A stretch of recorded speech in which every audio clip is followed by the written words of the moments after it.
आमदार बच्चू कडू व भाजपा उमेदवार नवनीत राणा यांनी 24 एप्रिल रोजी अमरावतीचं सायन्स कोर मैदान सभेसाठी मागितलं आहे. मात्र मला मैदान सोडण्यासाठी प्रशासनाकडून दबाव टाकण्यात येत आहे. मात्र मी मैदान सोडणार नाही, मोठं शक्ती प्रदर्शन 24 तारखेला करणार असा बच्चू कडू यांनी चंगस बांधला आहे. 24 तारखेला केंद्रीय मंत्री अमित शहा यांच्या सभेसाठी नवनीत राणांनी हेच मैदान मागितलं आहे. तर जबरदस्तीनं मैदानात आमच्याकडून हिसकावून घेतलं तर प्रचार सोडून उपोषणाला बसू असा इशारा बच्चू कडू यांनी दिलाय. तसेच उद्या जर कायदा व सुव्यवस्थेचा प्रश्न निर्माण झाला तर याला प्रशासन जबाबदार राहणार असा इशारा देखील बच्चू कडू यांनी यावेळी दिला आहे. ज्या अधिकाऱ्यांनी मैदान घेऊ नये म्हणून फोन केले त्यांच्यावरती कारवाई करा अशी मागणी देखील बच्चू कडू यांनी केली आहे. पत्रकार बंधूंचं मी स्वागत करतो. निवडणुकीच्या रणधुमाळामध्ये आपण सर्व इथे उपस्थित झालात आणि तुम्ही आतापर्यंत दिलेली साथ निश्चितच आमचा सन्मान मान शेतकरी, शेतमजूर, गरीब, दलित, वंचित, कष्टकरी, कामकरी या सगळ्या लोकांचा आवाज तुम्ही बुलंद केला त्याबद्दल धन्यवाद. खरं तर आम्ही सायन्स कोर मैदान 24 तारखेला आरक्षित केलं. 5 तारखेला अर्ज केला, तोही रिजेक्ट केला. 7 तारखेला केला, तोही त्यांनी रिजेक्ट केला. पुन्हा 12 तारखेला केला, तोही रिजेक्ट केला आणि 18 तारखेच्या अर्जाला त्यांनी मंजुरात दिली. आता मंजुरात दिली, पैसे भरले, सगळं झालं. आता प्रशासन मात्र आमच्या कार्यकर्त्याला फोन करून दबाव आणतंय का इथे अमितजी शहा यांचे सभा आम्ही घेणार आहोत, हे मैदान तुम्हाला सोडावं लागेल. अशा प्रकारचं प्रशासनाचा दबाव हा अतिशय निवडणूक चालू असताना हा लोकशाहीला घातक आहे.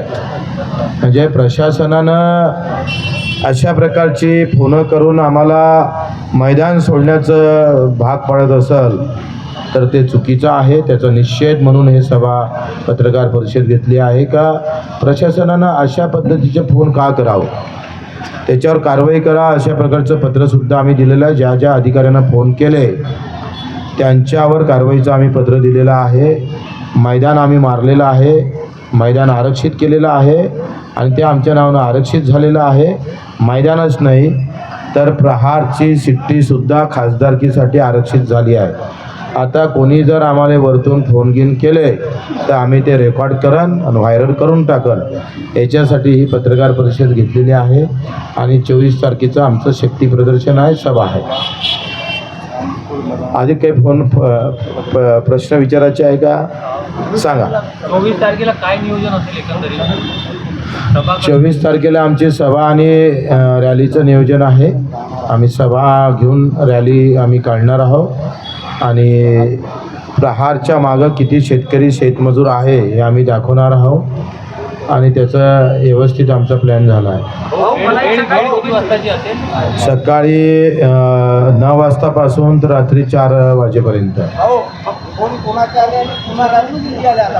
ते कार्यकर्त्याला आले ते आम्ही लेखी तक्रार आता आम्ही देतो आहे, त्याच्यात ते तुम्हाला प्रेस पाठवतो.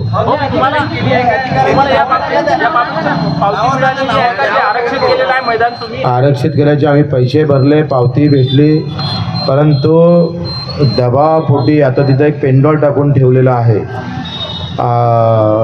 आणि उद्या या निवडणुकीला गालबोट लागू नये याची जबाबदारी प्रशासनाची आहे.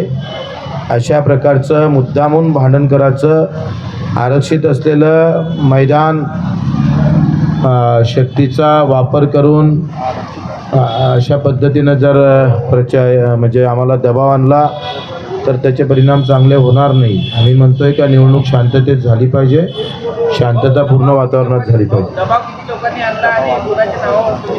ते नावं मी जाहीर करतो पण आता करणार नाही. माझ्याजवळ सगळे प्रिंट गिंट येऊ द्या, सगळे टाईप त्यांनी काय बोललं काय नाही मोबाईलमधलं सगळं ते स्क्रिप्ट देतो ना तुम्हाला. तो नवनीतजी राणाचा आहे.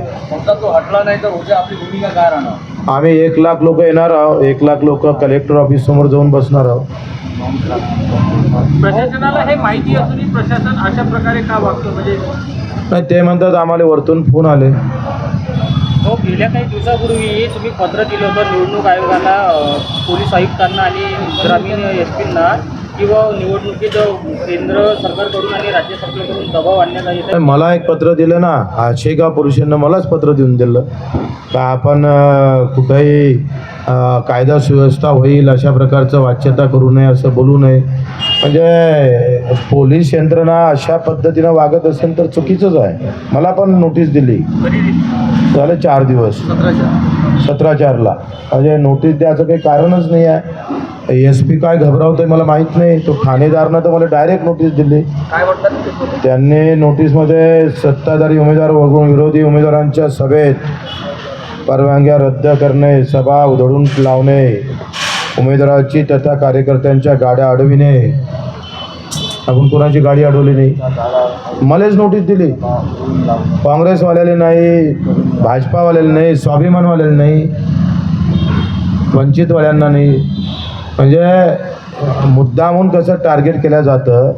नोटीस देऊन आम्हाला भयभीत करण्याचा जो प्रकार प्रशासनाच्या माध्यमातून होत आहे, तर मला वाटतं ही प्रचंड लोकशाहीचं पतन होत आहे. निवडणूक चालू असताना फक्त प्रशासन असतं, सत्ताधारी तिथं नसते. आणि मग अशा अतिशय संवेदनशील अशा पिरियडमध्ये, काळामध्ये जर प्रशासन एक बाजू घेऊन जर असं बोलत असेल, तर नोटिसा देपर्यंत मज्जाव जात असेल, तर मला वाटते फार चुकीचं आहे. अशा पद्धतीने जाऊ नये.